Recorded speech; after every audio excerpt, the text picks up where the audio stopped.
பாவம் அஜய் கிருஷ்ணாவுக்கு என்ன செய்வதென்றே தெரியவில்லை. அவன் தன் பக்கமுள்ள நியாயத்தை எப்படியெல்லாமோ சொல்லி அவருக்கு புரிய வைக்க முயற்சி செய்தான். ஆனால் லாலோ அவன் சொன்ன எந்த ஒரு விஷயத்தையுமே கேட்டுக்கொள்வதாக இல்லை.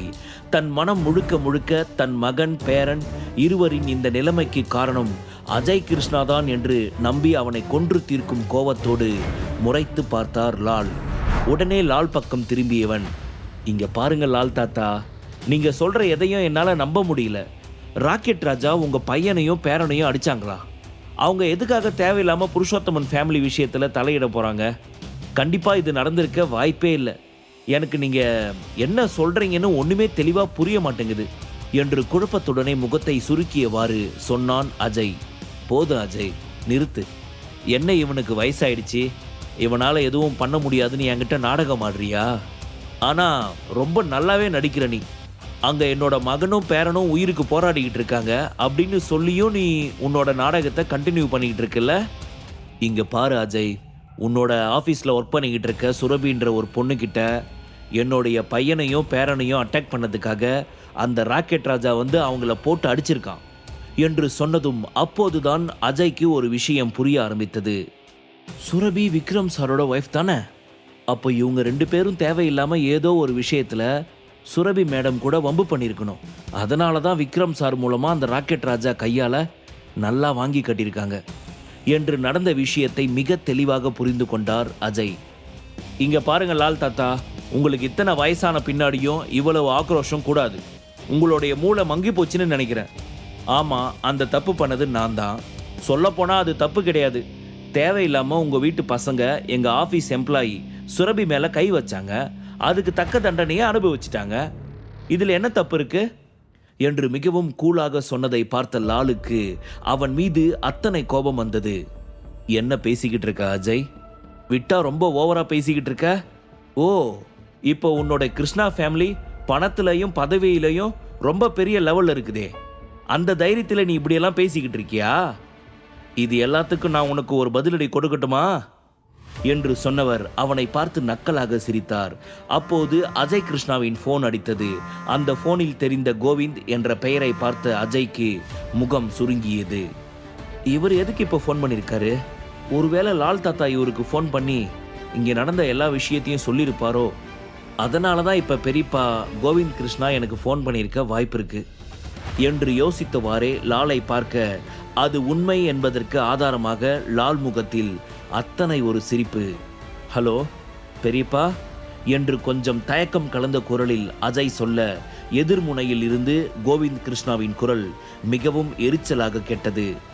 அஜய், நீ அங்கே போய் என்ன பண்ணிக்கிட்டு இருக்க? தேவையில்லாமல் ரவுடித்தனம் பண்ணிக்கிட்டு இருக்கியாமே. நீ இப்போ உடனே சென்னையிலிருந்து கிளம்பி மும்பைக்கு வா, அதுதான் உனக்கு நல்லது.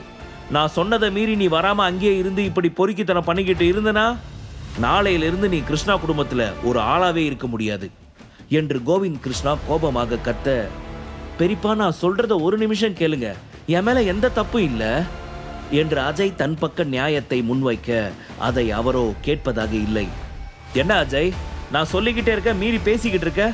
இப்போ ஒழுங்கு மரியாதையா நீ லால் தாத்தா கிட்ட மன்னிப்பு கேளு என்று கோவிந்த் கிருஷ்ணா சொல்ல அஜய்க்கு அளவில்லா கோபம் வந்தது. இருந்தாலும் வேறு வழி இல்லாமல் தனது கோபத்தை பல்லை கடித்து கொண்டு பொறுத்து கொண்டவன் லால் பக்கம் திரும்பி, லால் தாத்தா தயவு செஞ்சு என்னை மன்னிச்சிடுங்க, இனிமே இந்த மாதிரி தப்பு நடக்காம பார்த்துக்கிறேன் என்று அஜய் அவரிடம் மன்னிப்பு கேட்க, யாருக்கு வேணும் உன் மன்னிப்பு?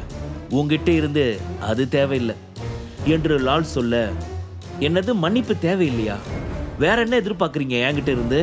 பணம் ஏதாவது இல்லை வேற ஏதாச்சும் என்று சொன்னதுமே லாலிற்கு அவன் மீது இருந்த கோபம் மீண்டும் அதிகமானது.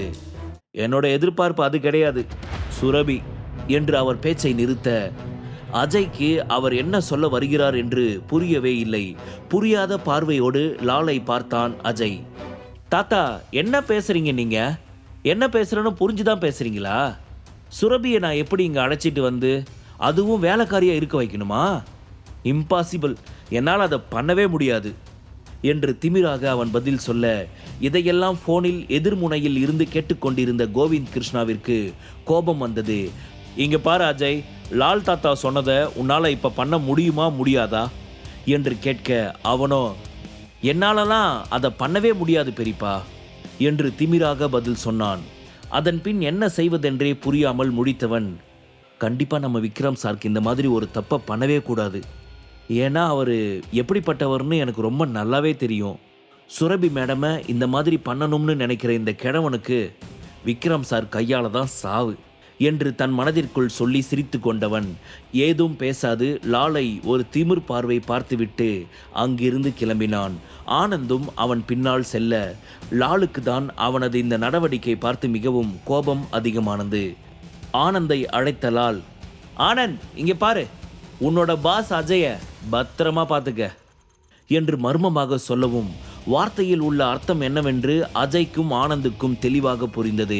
ஆனால் தங்களை காப்பாற்ற விக்ரம் இருக்கிறான் என்று நினைப்பில் அவர்கள் துளியும் பயப்படாது அங்கிருந்து சென்றனர்.